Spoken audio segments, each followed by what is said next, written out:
Joel, how's he doing? Is that the world's largest knee brace? I don't know. Were you ever around if Yao ever needed one? I mean, that looks like. I've been. What do you think? I've been through a lot of 7-footer, injuries. It turns out once you reach 7 feet, things start to not.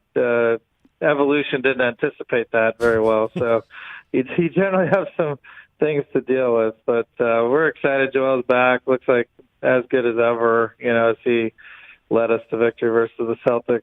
He takes special joy in beating the Celtics, I found. Well, here you are, tied best record in the Eastern Conference as you and I are sitting here, Daryl.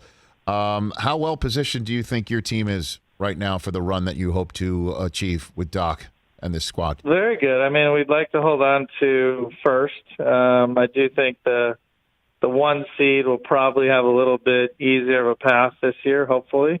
That second round being important. And then home court, I think us and Milwaukee and Brooklyn are all pretty evenly matched, as shown by our records. We're all within like a game or so of each other. So it could come down to home court, and, usually comes down to the big studs, Joel and Tobias and Ben for us, and the stars on the other teams, who plays the best.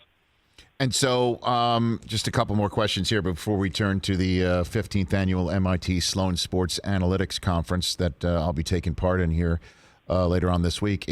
So when you're talking about home court, obviously not having to travel, and certainly the way the conditions are right now, that's important. But is there a conversation about if we're just a few days away from apparently any person over the age of, I guess, 16, depending on the vaccine, to get it? Is there a conversation going on in the NBA right now, Daryl, about vaccinating as many players as possible and then maybe having the arenas open up and things becoming a little bit more back to normal in time for the playoffs? Have you already heard that type of conversation? Yeah, no, it's great because it's spring and everything's new, and our arena is at, I think, 20%, and probably increasing hopefully in the not too near future. And our staff and players, the ones that qualify, have been able to get the vaccine, in our area. And yeah, we're moving full speed ahead, and it's been amazing, the rollout, and